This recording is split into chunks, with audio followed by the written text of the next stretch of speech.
We have today and tomorrow. Next week I leave on Tuesday. So probably Monday, Tuesday next week will be a little ambitious to try to do.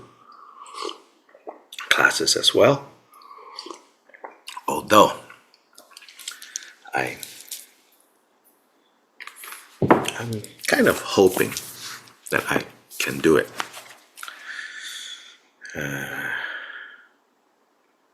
Because then it means I should get everything done this weekend in terms of preparation to go away. Otherwise, Tuesday right before the airport, still running around like a hairless chicken. So we see. At least today, tomorrow. So yesterday, we are at around page 143, if you have the physical book.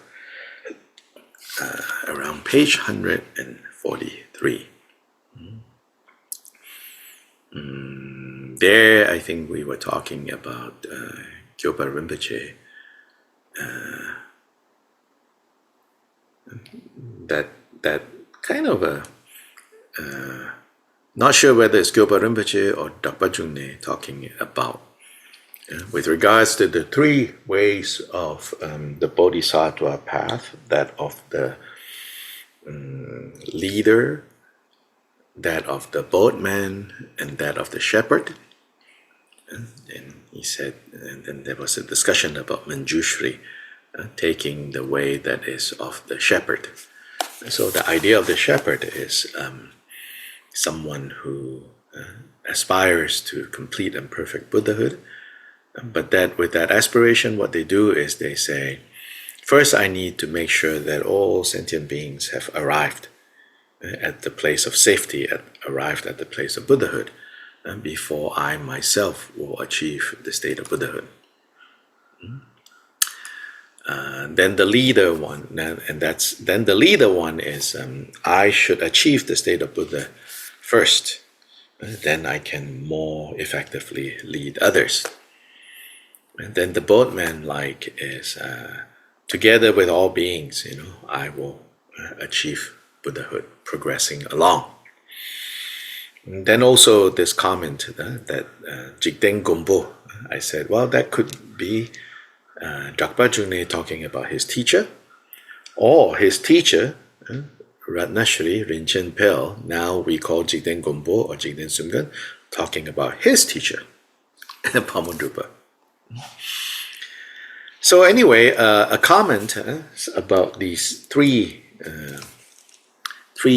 possible types of bodhisattvas, those who aspire to Buddhahood in the model of a leader, those who aspire to it in the model of a boatman, and those who aspire to it in the model of a shepherd. Myself, I've thought about this, a little bit, and I want to share with you some of my kind of limited understanding of this particular topic. And here is what I think. My own theory of my own attempt to tie these three models together. I feel that it is not that there are three separate possible ways to do it. That they're not literally three separate ways. So that you take this way, I take this way, they take that way, and there are these three possible choices.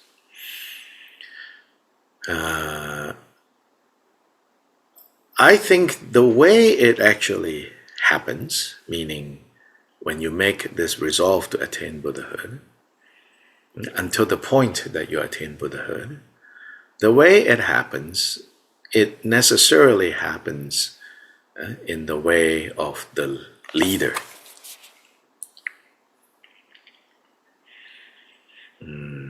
meaning, you have to get to Buddhahood. Then, as someone who has already arrived, who has already achieved, who has already know the full extent, right, of the journey, then only from that position can one completely and thoroughly be effective as a guide for anyone and everyone. Yeah? So the way Buddhahood is going to happen necessarily, I think, is that way, the so-called the way of the leaders.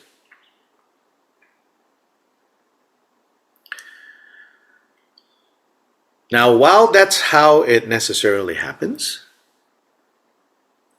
we need to muster up the attitude, the resolve of the shepherd, which is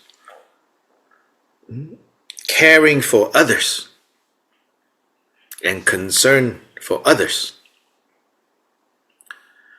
to the point of even willing to sacrifice our own well-being, and even the own well-being of ultimate Buddhahood. You need to have the kind of resolve, the kind of compassion that says, even if it means slowing down my own jailbreaking samsara, I will stay to help. So that, the shepherd attitude, the shepherd model to me is not like a separate thing that you can do, but rather while you take the leader's way, which is, I would say, the only effective way, your resolve has to be like the shepherd. Then finally, so that you don't get like kind of pervert, this shepherd-like attitude into a martyr syndrome, into a martyr attitude, into a, I will do this for you, and I will sacrifice myself, to take the boatman attitude in terms of seeing that we are all in this together. Either we arrive together or we don't arrive at all. So the boatman is like the pilot, like the captain. So once we are all aboard this craft, this airplane, this boat, right? Either we arrive together or we don't arrive at all. So that's another kind of... So these two attitudes of the shepherd style and the boatman style are two necessary mindsets that accompany us as we take the path, as we walk the path of awakening, using the leader model, the leader style. So that's just my limited understanding of what these three, supposed three models, how they work. Yeah. Anyway, you can, think about this. You can, over time, practice more, and maybe you have a better understanding of what these three types of three models are. Anyway, now we look at this next section, which is a very interesting section. In a way that you would say, oh, I'm surprised that Gilbert would talk this way, because Gilbert Rinpoche generally is very careful about this particular matter. But here it seems like he is going out of his usual mode and saying even the non-skillful actions can serve to enhance your path to awakening, which is very unusual for him to say things like this. Yeah, because he emphasized greatly, more than I think many others, that there is never a case, there is never a scenario where disciplined conduct isn't required, isn't good, isn't necessary. So that always, act in skillful, beneficial ways, and always give up, relinquish unskillful actions. But in this section, he seems to say even unskillful actions can become an element or a force to help us awaken as Buddhas. So let's see what's going on here. Once the resolution to attain unsurpassed awakening in one of those ways, one of the three ways, either way he says is fine.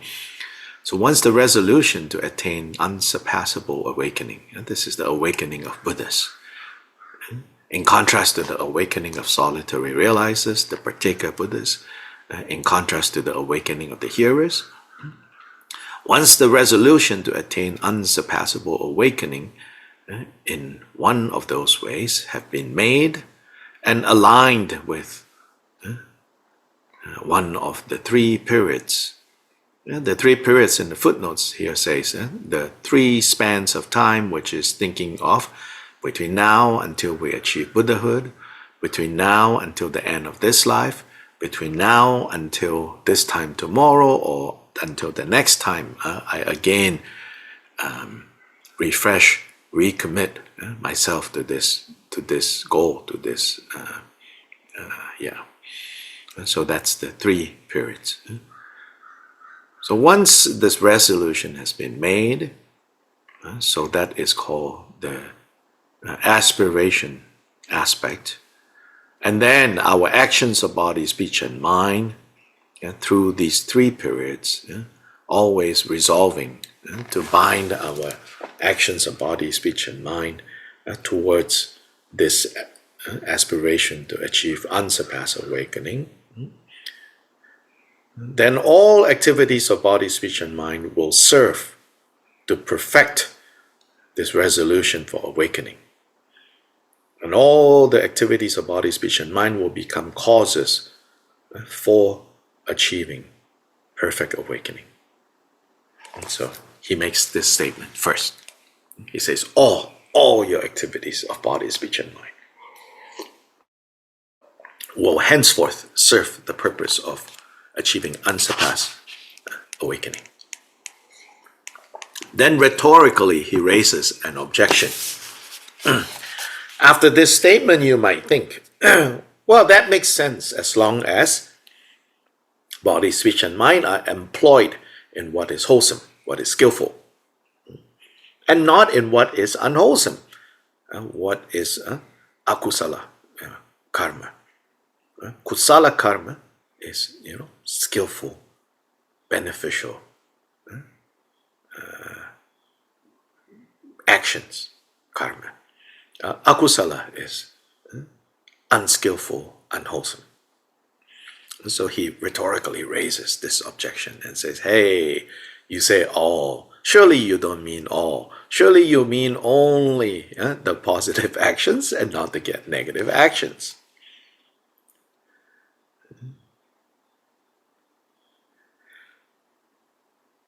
But what about the unwholesome ones? Do they also become causes for awakening? Rhetorically, right? He says, are you saying that the akusala, the unwholesome, also become causes for awakening? And are you saying that unwholesome actions can turn into wholesome ones? Or have you overstated when you say all actions of body, speech, and mind,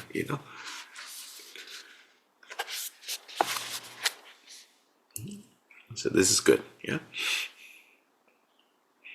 Then he proceeds to answer the question that he raises.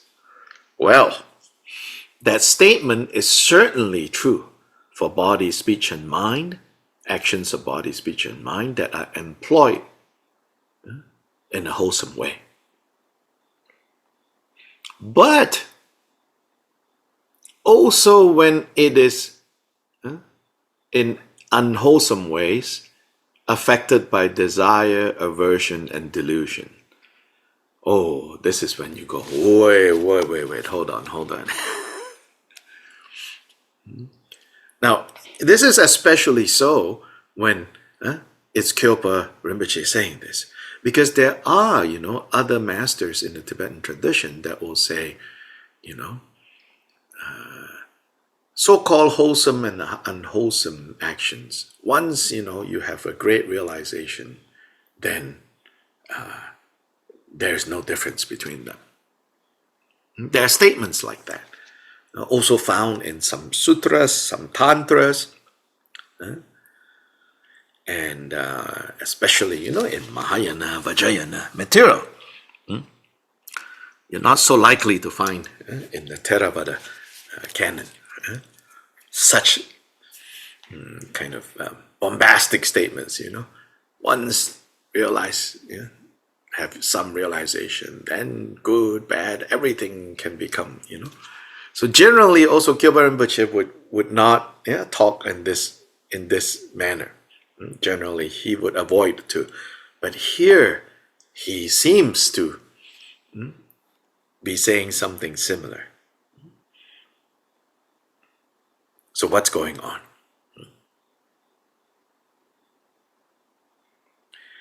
So then he goes on, he says, in their fundamental natures, isn't desire inseparable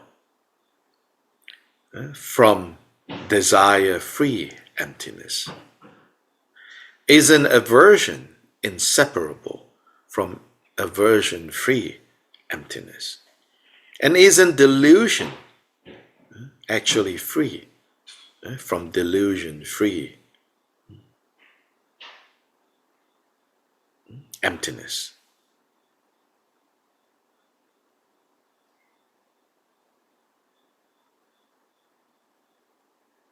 Inseparable, not delusion, free from delusion, free emptiness, inseparable.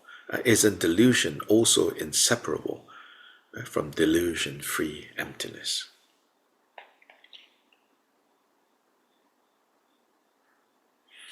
Aversion inseparable from aversion-free emptiness, delusion inseparable from delusion-free emptiness. So he says, now he's saying, these three poisons, right? Attachment, aversion, and ignorance or delusion. In fact, in the end, they are not, they don't exist substantially. They are temporary too. Even if from time without beginning, since primordially, they have been present, their presence isn't permanent. They are, in the end, right, also part of this illusory, temporary condition. They are not part of the nature, the fundamental nature. They are not part of fundamental nature. They are temporary conditions.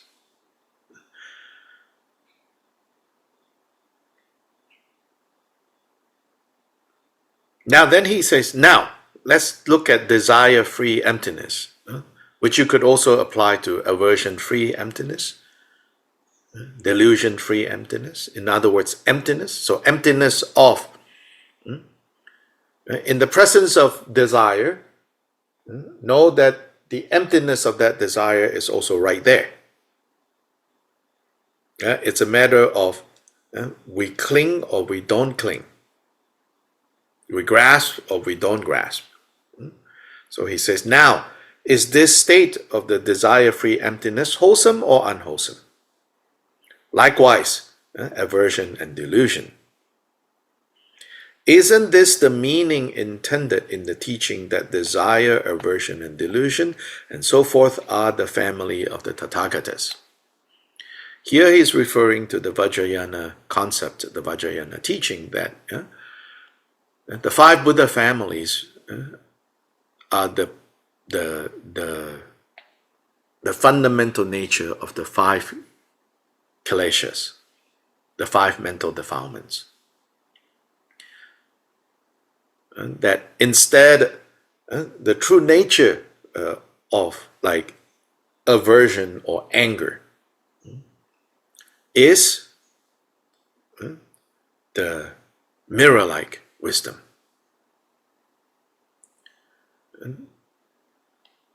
The true nature of desire or attachment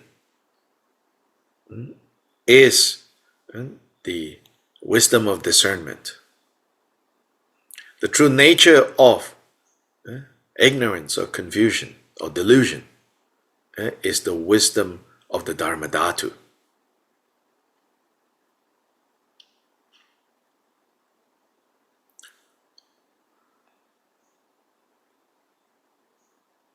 Isn't the essence of desire, which is desire-free emptiness, what we call ultimate bodhicitta? So here he is emphasizing that when wisdom, the wisdom of emptiness, of realizing emptiness, is in the picture, then these mental defilements begin to lose their power as mental defilements.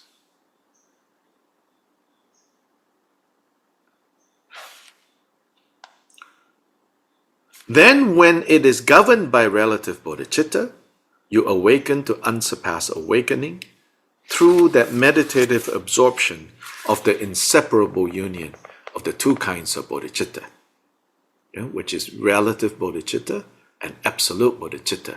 The absolute bodhicitta, which is the wisdom aspect, and relative bodhicitta, which is the love and compassion aspect. Now, even when we say relative bodhicitta is the love and compassion aspect, what we are saying is, in the foreground is love and compassion, in the background is wisdom. And even as we say absolute bodhicitta is pertaining to wisdom, we are saying in the foreground it is wisdom, in the background is love and compassion.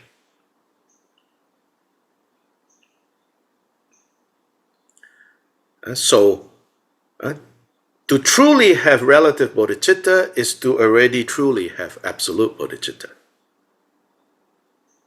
And if it is truly absolute bodhicitta that we have, then relative bodhicitta is necessarily also there already.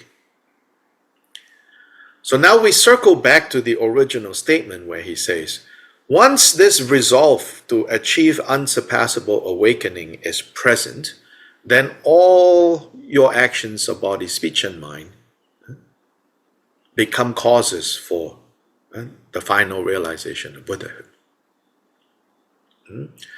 So you can say that, yes, generally he will say, and in other contexts again and again he says you have to draw a careful line between skillful, wholesome actions of body, speech, and mind, unskillful, unwholesome actions of body, speech, and mind. You have to draw a very clear line. If you want happiness and you don't want suffering, even just temporary, forget about final, ultimate happiness and suffering. Even if you want temporary happiness and temporarily to be free from suffering, then you keep to skillful, wholesome actions of body, speech, and mind, and you stay away from unwholesome, unskillful actions of body, speech, and mind. Generally, this is the theme in Gilbert Rinpoche's teachings again and again, strongly emphasizing this point. Because I think that's what most of us should hear. Most of us should not, be spending our time walking around non-dual, non-dual, non-dual, non-dual. Yeah. I mean, if it works, right, then that's fine. If truly we have achieved the way Buddhas understand non-duality, that's fine. But most of the time, non-dual, non-dual, non-dual. And somebody walks up and say something very rude to you, Oh, I think that dress doesn't look right on you. Immediately, non-duality has disappeared.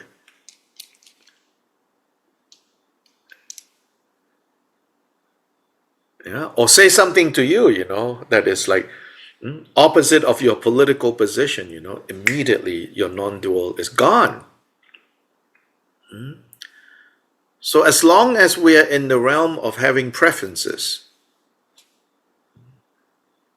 then the line between skillful and unskillful, wholesome and unwholesome, needs to be clear. So often we walk around, especially among, I think, Tibetan Buddhist practice communities, we walk around on the one hand, obsess even on the notion of obstacles, obstacles, obstacles, clear obstacles, clear obstacles, remove obstacles, remove obstacles. I got to do this practice to remove obstacles. I got to do that practice to remove obstacles. There will be obstacles, arising, this and that, and obstacles and obstacles.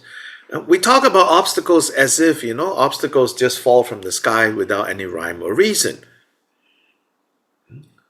When all these obstacles are the result of our doing.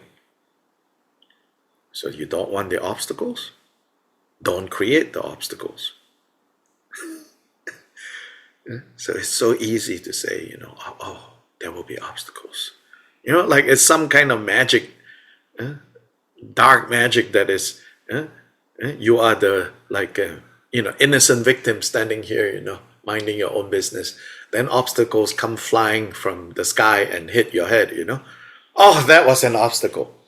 It's like, no, you created that obstacle. Also, and then Dharma centers, Sometimes it's just human beings, right? I mean, we all work together. We have our preferences. Sometimes our preferences don't align with other people's preferences. Then we are blind to that. Then we absolutize the situation and say, oh, obstacles, obstacles, Hello. Human beings working together, we give and take. Then there'll be less obstacles.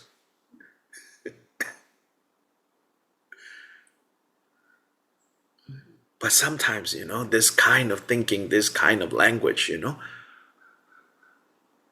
obscures, what exactly is going on. So normally, Gilbert Rinpoche would be very careful in drawing that line. But here, admittedly, like even himself, right? He raises this and say, okay, am I contradicting myself now by saying all actions once you have given rise to unsurpassed awakening, then all actions, wholesome or unwholesome, become causes only for perfect awakening. Here I really feel that, first of all, I really feel that what he wants to point out is, if it is truly that this resolve for unsurpassable awakening has arisen, so this is relative bodhicitta. Once relative bodhicitta truly has arisen, out of love and compassion, which is the main, the what's in the foreground with relative bodhicitta, once that has arisen, the wisdom aspect that is absolute bodhicitta's foreground is there. And so when the unskillful states of mind arise, attachment, aversion, confusion, delusion, and all the 84,000 kleshas, when they arise after we have given rise to bodhicitta, then we need to immediately transform or immediately clear them by remembering their emptiness nature. And in that way, even unwholesome actions of body, speech, and mind lose their power.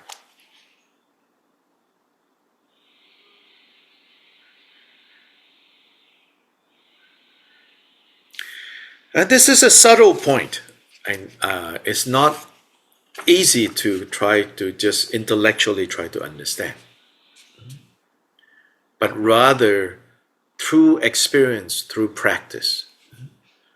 And all I can say, like, I'm not saying that I have experienced a lot of this, but somewhere in my own experience, I can see how these words are going to be helpful, have been helpful. That even though generally that line between wholesome and unwholesome actions of body, speech, and mind needs to be clear, because we have preferences, we prefer happiness over suffering. Nonetheless, to know that that these kleshas, their nature is still emptiness. Even if they have a very powerful hold over you right now, or maybe especially when they have a very powerful hold over you right now, you need to work on seeing their illusory nature, their ephemeral nature, their temporary nature. It's sort of like if you see this, as if you give power to the monster, then the monster becomes more powerful.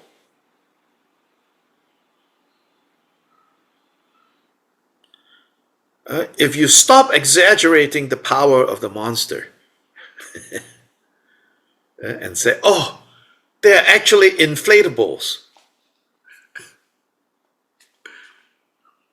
Christmas season is coming up, people have these inflatable big Santa Claus and reindeer, on their front yard, illuminated. If you see how bright and how colorful, or Halloween comes first, you also have inflatable monsters, If you see that, whether they are in terrifying colors or alluring colors, right, giving rise to attachment and aversion, giving rise to hope and fear, right?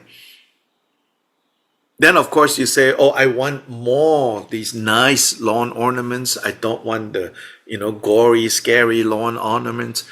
Good. That is in the realm of, right, how we normally would like things. Yeah? Of course, they don't make like inflatable, like trash, Let's pretend that they do make like inflatable trash.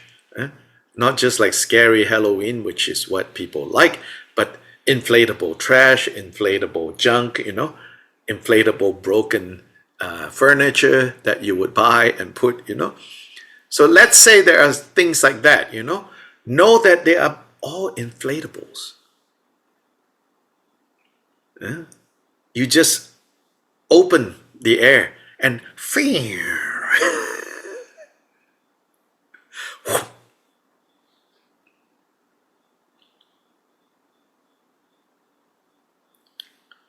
And knowing that,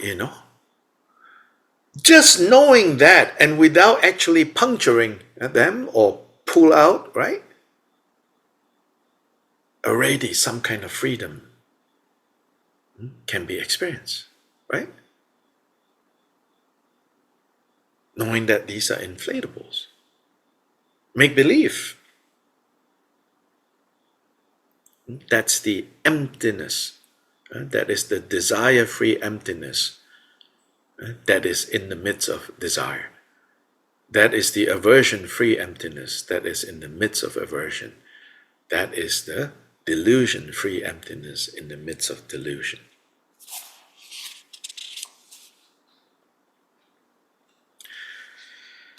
Continuing on, this is the wonderful and magnificent teaching for disciples that can be tamed by such means. So here it says, for those disciples that can be tamed, that can be helped in this way, then this is a wonderful and magnificent teaching. Also, I think there's a hint, a suggestion here that it may not work for everyone.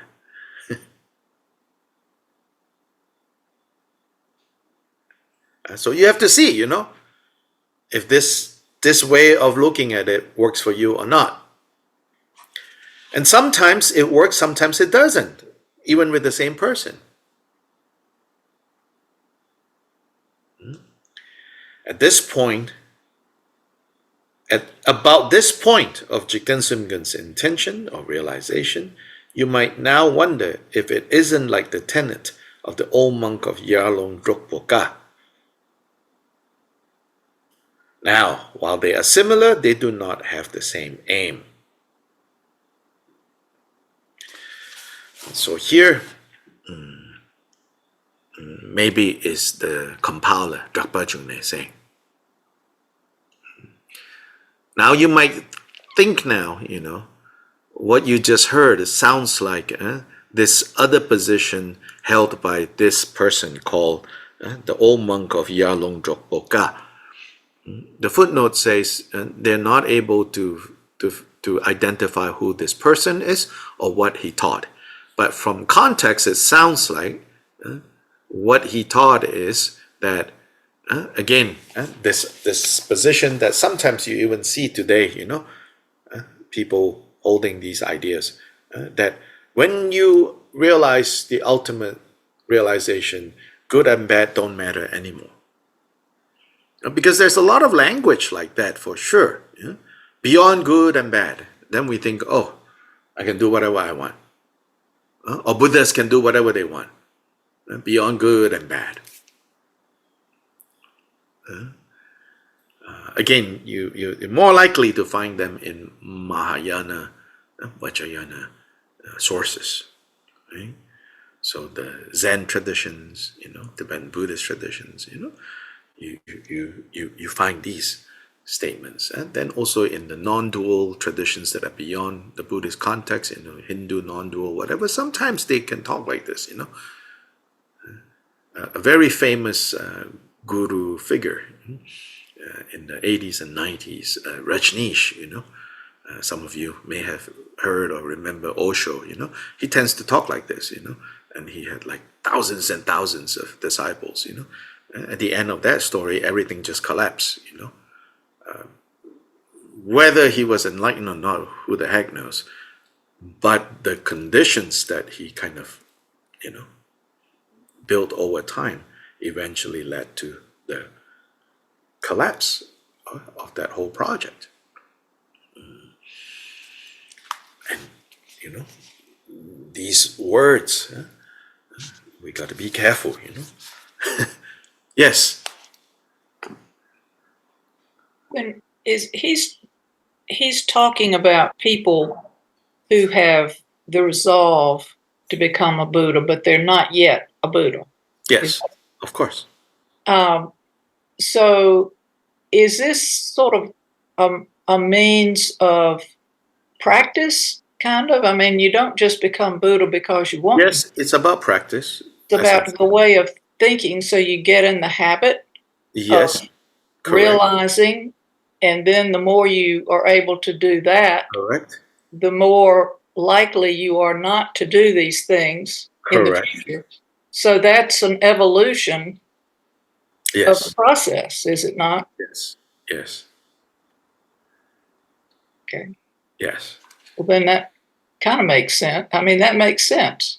If Yes. And but again, just the way it is, I think, expressed here, even he himself raises an objection to his statement. Yeah? Because there is, yeah, it's normally the way he teaches, he doesn't open this door to this slipperiness. because people would think that Yes, non-virtuous actions don't matter. yes. You can do whatever you want to do. When you have a higher view, then it doesn't matter. Okay. Thanks. Yeah. So he goes on to say, so next it says, in general, it is not easy to distinguish what is dharma from what isn't. And so as you progress along, in fact, that line can can kind of be deceptively, that line seem to disappear. So he says, in general, it is not easy to distinguish what is dharma from what isn't. But it isn't very difficult either when you understand how to follow this great tenet of Jikten Gompo. And what is this great tenet? For the bodhisattvas that are beginners, the Buddha taught the Dharma that afflictions are to be abandoned. So this is the progress that you're talking about. That you need to know where you are. So for those who are just beginning, and all of us, at best we are here. And many of us, not consistently here yet. Only in some moments we are here at this point. Bodhisattvas that are beginners. So for us then, definitely, afflictions are to be abandoned. Kleshas are to be abandoned, to be relinquished. For the bodhisattvas that have realized the equality of all phenomena, and the equal nature of all phenomena, meaning now no more preferences, no more likes and dislikes. And so this is, he taught the Dharma that directly introduces the absence of afflictions, this birthless emptiness nature of the afflictions themselves.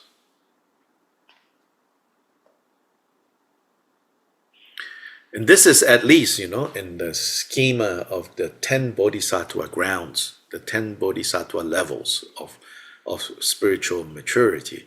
And this is at least 7, if not 8th bhumi. So how many of us are 7th, 8th bhumi bodhisattvas that can actually practice this? So an example from the miraculous play of Manjushri illustrates this. Manjushri converted the courtesan daughter, Suvarana Varanottama Prabhashri, and her admirer, the merchant son, Bhayadatta, by teaching them that form itself is awakening, and awakening itself is form, and so forth. Thereupon, those two attained the stage of tolerance for unborn phenomena. This is, again, it's a technical term. The translation is a little literal. Tolerance for unborn phenomena. It should be, I don't know. Anyway, this is a very advanced stage. It's like the 8th bhumi level, the 8th level. In this vein, desire itself is awakening, and awakening itself is desire. And desire in its fundamental nature is, in fact, desireless emptiness. Emptiness that is free from desire is another way I would translate this as the fundamental nature of desire is the emptiness that is free, that is absent of desire. Once you realize this, is that emptiness wholesome or unwholesome? That is why the power of truth made the Ganges River part when Master King Indrabhuti declared that he had abandoned desire, and why the declaration of the truth that Master Lavapa had abandoned taking meals after noon also made the Ganges River part. And this is various stories that Gyoba Rinpoche's audience know. Specifically in the case of Indrabhuti, on the outer appearance, he never left his position as a great king, and therefore all the courtesan, all the women provided to him in his court, he seemed to enjoy them and have a not good time with them.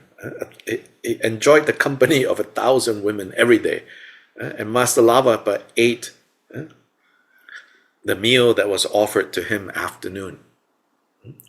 So these are basically saying, these are the things that the Buddha taught us not to do. That line, yeah. But then nonetheless, King Indrabhuti can say, can make a statement, that I am without desire. And if this is true, may the Ganga River open up, part the waters. So both of them did the Moses act, I called it, the Red Sea, parting of the Red Sea, So this is the Buddhist equivalent, parting of the Ganga River. And so Master Lavapa also, people hear the story about how, he would eat after noon, which is against the monastic training. But then he said, I do not eat afternoon. By the power of this truth, may this river part. The river parted.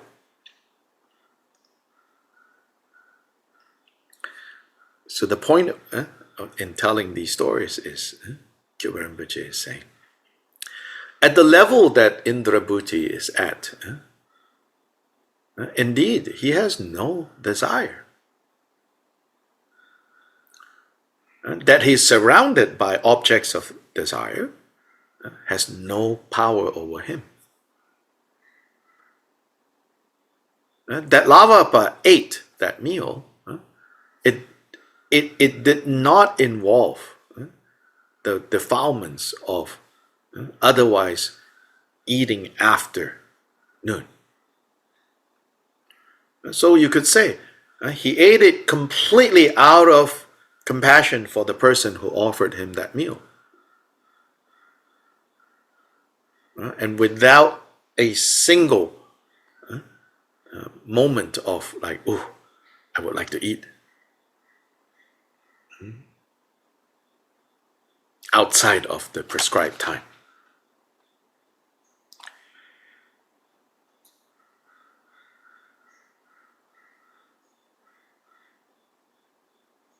The nature of the three afflictions and so forth is emptiness,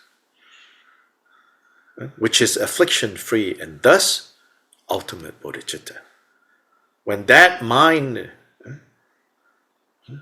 of ultimate, when the mind is governed by relative bodhicitta, it is a mind free from the three afflictions and suitable for action.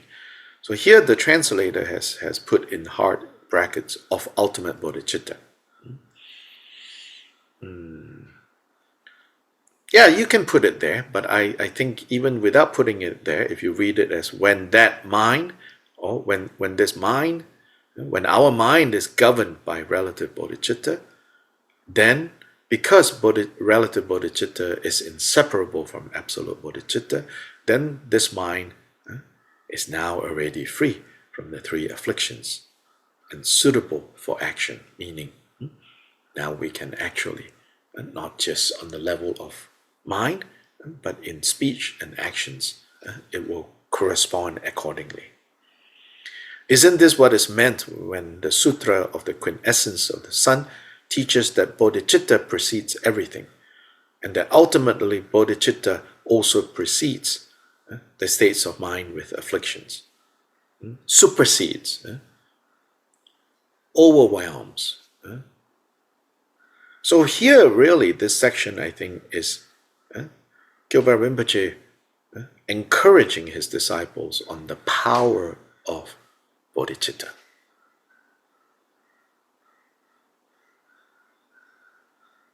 That when we truly give rise to bodhicitta, and then it can overwhelm all the afflictions, all the obstacles. So again, you may say, well, I've given rise to bodhicitta, but I'm not experiencing things this way. Well, then what do you think? How do you explain that? I know it's not the explanation you want. It's also not the explanation I want, but the explanation is simple enough. I've not truly given rise to bodhicitta. I mean, I've attended the ceremonies. I've even pretended to preside over the ceremonies of giving bodhicitta, but not yet genuinely arisen. So we need to work on that. Because when that has genuinely arisen, then even the afflictions begin to have less and less a hold on us.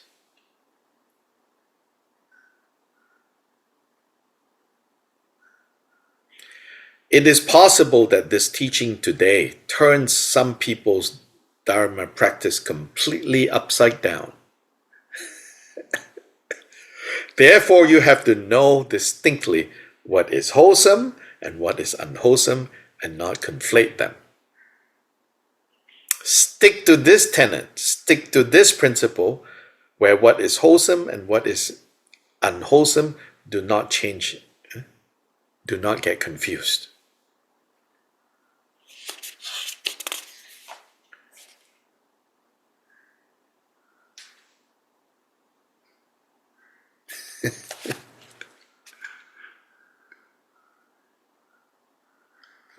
This is the safe thing for us.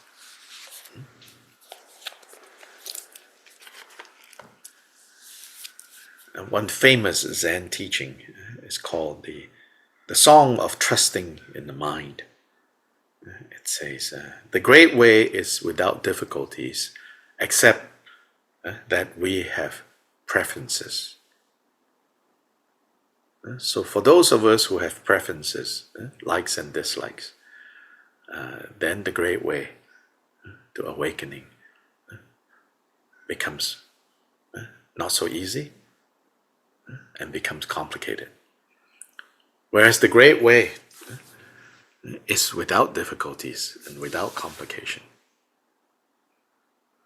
save for the fact that we have individual likes and dislikes, preferences.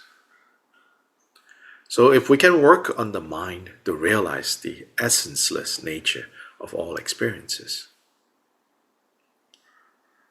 then likes and dislikes becomes less important, right? Until they have no hold on us. Then when they have no hold on us, then in all conditions, in all conditions, we are able to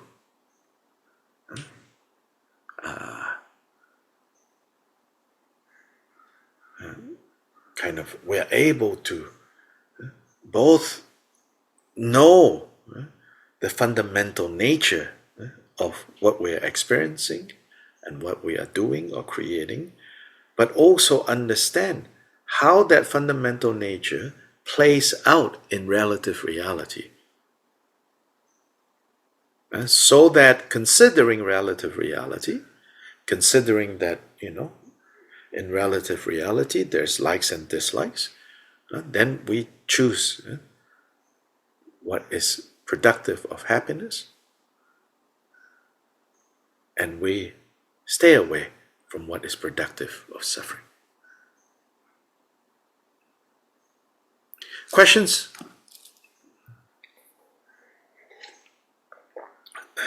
Question. Yes, I have a question. Mhm. Those of us that are old, I'm 88, and are practicing the using death as a path. Mhm.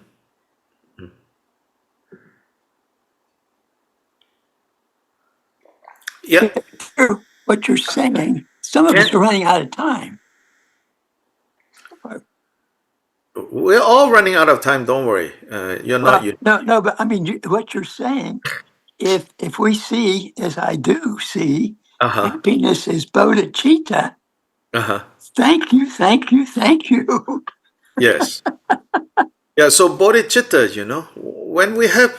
when we work on developing bodhicitta, yeah, then it will never fail. No matter what point of the path we are at, we are actualizing what is. So there is no need to think, so much about, how many more years do I need to get there? It's not there. It's here. This. Say it again. Say it again. Thank you for teaching this. Oh well, yeah. So it's thanks to Gilbert Rinpoche. We have the occasion to kind of marinate our minds. As I said a few days ago. So if we make our mind and our hearts, more tofu-like, and sometimes we think that's negative. You feel like, oh, my mind now is like a tofu-like, but it need not be undesirable. So if we make our minds, our hearts more tofu-like, then it can absorb, then it can marinate in such instructions.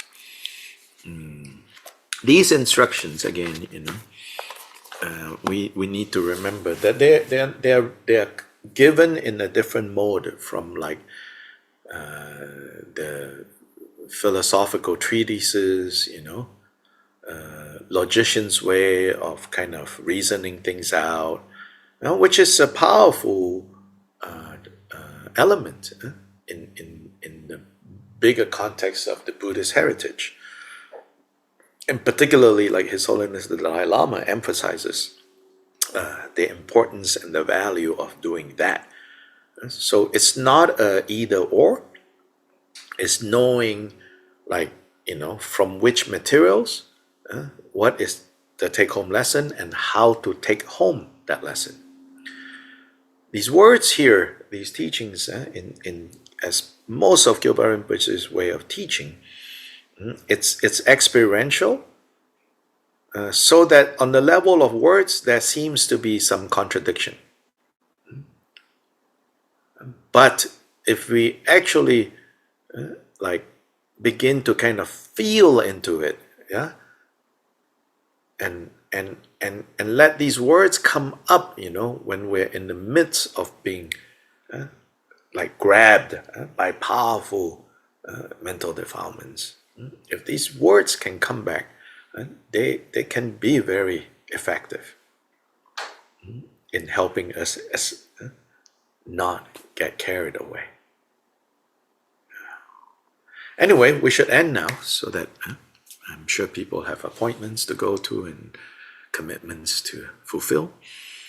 So we'll dedicate merit, and then we'll see all of you, if you can make it, tomorrow here on Zoom again.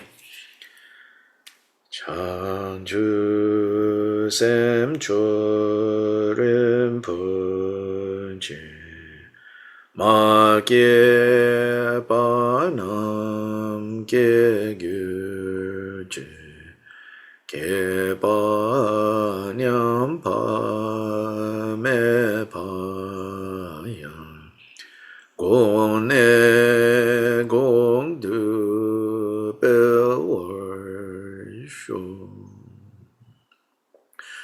Excellent and precious Bodhicitta, where it has not arisen, may it arise.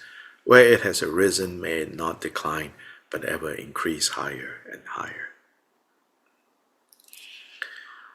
Okay, bye bye, y'all.